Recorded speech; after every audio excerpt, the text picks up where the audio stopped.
दोस्तों, स्वागत है आपका मेरी चैनल लोकेंद्र जी की रेमेडी में। दोस्तों, आशा करता हूँ आप सुखी, संपन्न और समृद्ध होंगे। उसके साथ साथ खुश रहना बहुत ज़रूरी है दोस्तों। जो लोग खुश रहते हैं उनके पास मजबूत मनोबल होता है, और जिनका पास मजबूत मनोबल होता है उनके सामने कोई समस्या बहुत देर नहीं टिक पाती। तो चलिए दोस्तों, आज की वीडियो का विषय एक बहुत ही पावरफुल विषय है दोस्तों। ये क्रिया उन लोगों के लिए है दोस्तों, जो लोग शत्रु से या दुश्मन से बहुत ही पीड़ित हैं। वो दुष्ट व्यक्ति उनको जीने नहीं दे रहा है। वो कितनी बार तो अपने फायदे के लिए भी आपका नुकसान करता है और आपकी चीज संपत्ति हड़पने की कोशिश करता है, और कितनी बार उसका कोई स्वार्थ सिद्ध न करने के लिए, बल्कि सिर्फ आपको तकलीफ देके और उसको आनंद मिलता है, इसलिए भी वो आपको तकलीफें पहुंचाता है। और जब आप तकलीफ में आ जाते हैं तो उसको आनंद आता है। तो ऐसे लोगों को अगर दुष्ट व्यक्ति कहा जाए तो दोस्तों गलत नहीं होगा। कहा है, परहित सरिस धर्म नहीं भाई, और पर पीड़ा सम नहीं अधमाई। दूसरे का भला करने से बड़ा इस संसार में कोई धर्म नहीं है, और दूसरे को पीड़ा पहुंचाने से नीचा और अधम दूसरा कोई काम नहीं है। अब निर्णय आपको लेना है दोस्तों कि आपको इस संसार में भलाई करके और धर्म का एकत्रित करना है, या किसी को तकलीफ देके पाप बटोरना है।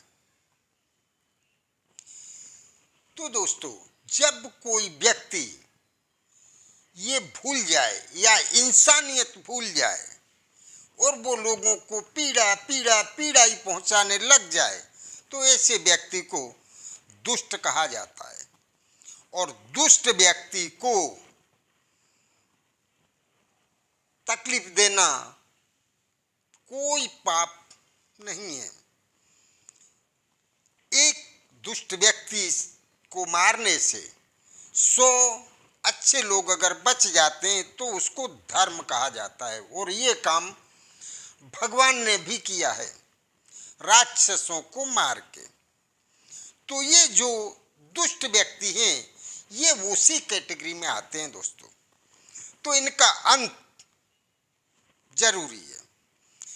तो चलिए दोस्तों, अगर उनको ऐसे अंत करने जाते हैं तो कानून है और आपका भी जीवन बर्बाद हो जाएगा।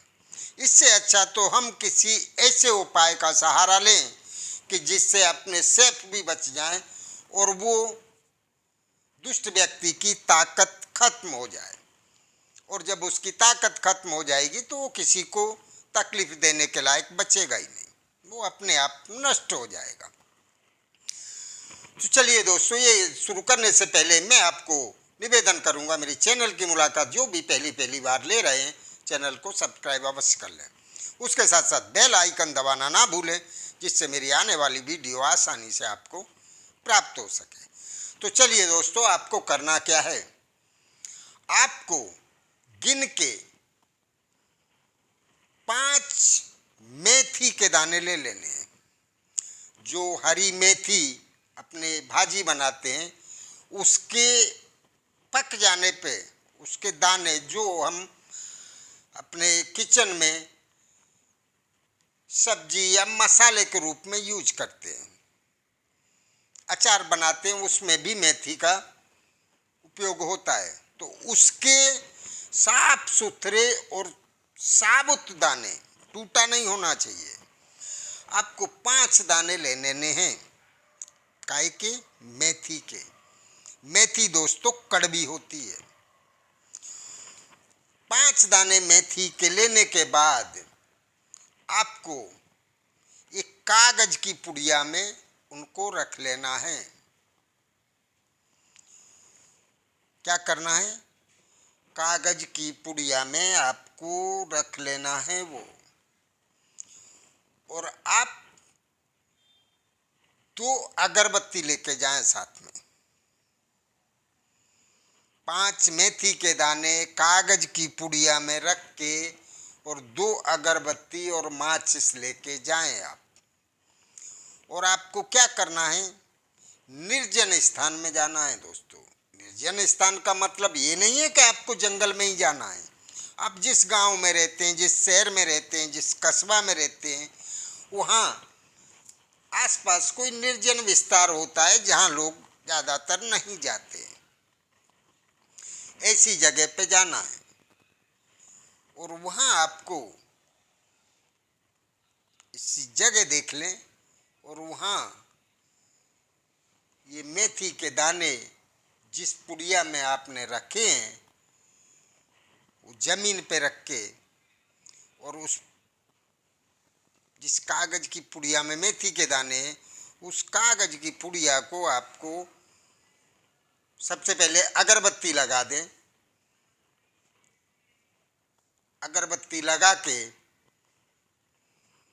आपको उस शत्रु का 5 बार नाम लेना है। और अगर आपको शत्रु का नाम पता नहीं है तो आपको 5 बार शत्रु बोलना है। मेरा शत्रु जो मुझे परेशान कर रहा है। 5 दाने हैं, आपको 5 ही बार उसका नाम बोलना है। नाम पता नहीं है तो आपको शत्रु बोलना है।